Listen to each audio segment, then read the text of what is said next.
They telling me to take the safe route. This is the detour. Hoodie baby, you ain't seen a kid like this before him. Late night shooting for the moon like Warren. Them hits come out as soon as you hit recording. Born in America, Chevy and Ford, but these Greek ladies loving me. Hello YouTube world. This is 1-800-LAWYER-UP. That is a gamer tag that I chose, and I am from FormalFocus.com. That is the website that I created and the community that I helped co-found. And welcome to episode 2 of Lawyer Up's secret public diary entitled Show Me the Money! Show me the money! Show me the money!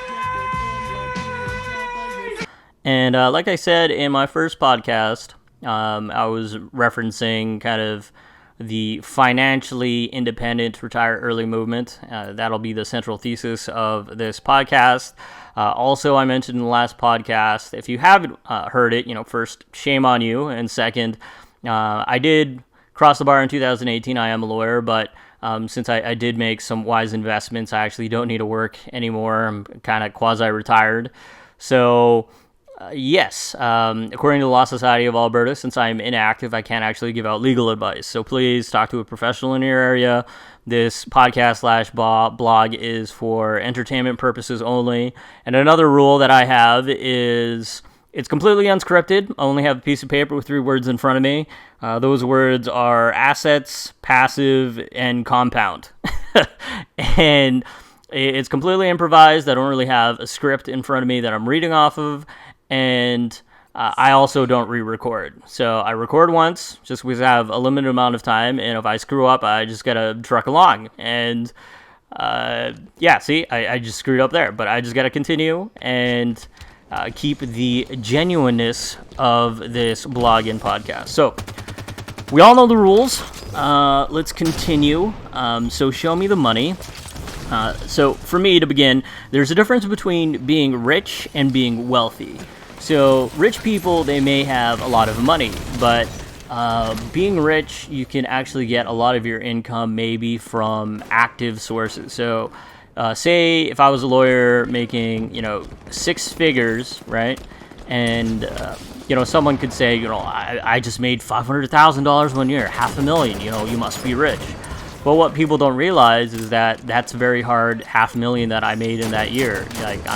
I was probably working 20 out of 24 hours of a day, 6 to 7 days a week, and some of your soul gets sucked out when you're working that heavy. Sure, you're making a difference and stuff like that, but the thing about the law is you do help a lot of people. You do make a difference, meaningful change and impact in people's lives, but it's kind of like a hydra of problems, right?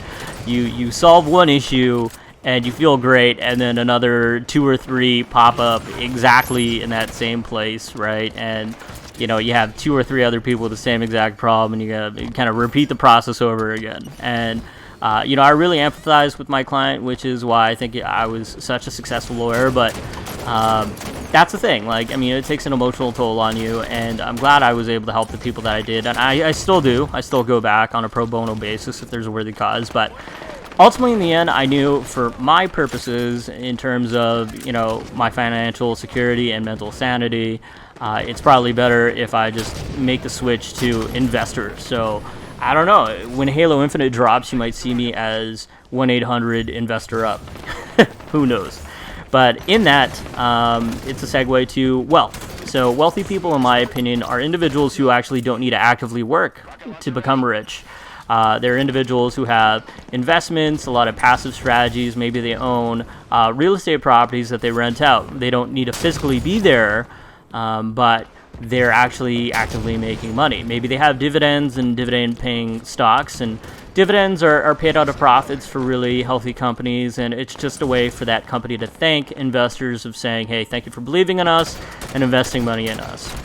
And they usually paid on a monthly basis out of their profits, or quarterly, every 3 months. And it actually doesn't affect your shares. So if I own 100 shares of Apple and they pay me $1 for every share every month, that means I get paid $100, right, per month.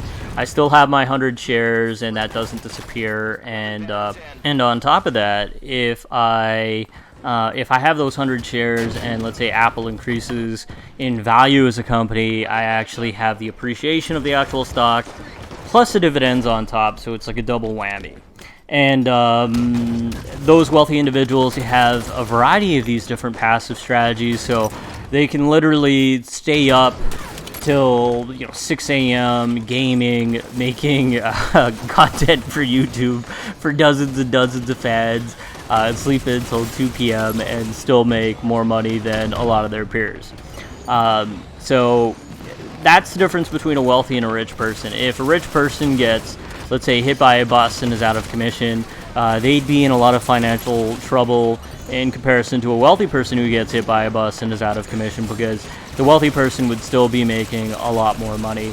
And the $500,000 that they make per year versus a lawyer who's working 20 hours a day, 6-7 days a week, those are easy. It's easier money that they made. So how to be wealthy? One of the books that I champion and sort of got me into this passive investing FIRE movement is Robert Kiyosaki's Rich Dad, Poor Dad. And I know my audience is primarily gamers who don't read and don't don't read. They're probably people who know how to read. But what I mean to say is they prefer playing video games rather than reading a book. But it's an audiobook form. There's also summaries, and I'll probably leave a link in the description to, I think it's called, the channel is called Swedish Investor, and he does an excellent job of doing book summaries on materials that deal with investing and the stock market. So definitely check that out. I think it's 7 minutes long, but even if you don't want to listen to that, I'll summarize it for you right now. It's basically the difference between assets and liabilities. Assets are something that generate wealth for you every single month. Liabilities are things that take money away from your pocket every month. And rich people understand that they need to get more assets rather than liabilities. So an example of this is a house. People traditionally think a house is an asset, but in reality, it's a liability, because you got to pay for property tax, you got to pay for mortgage.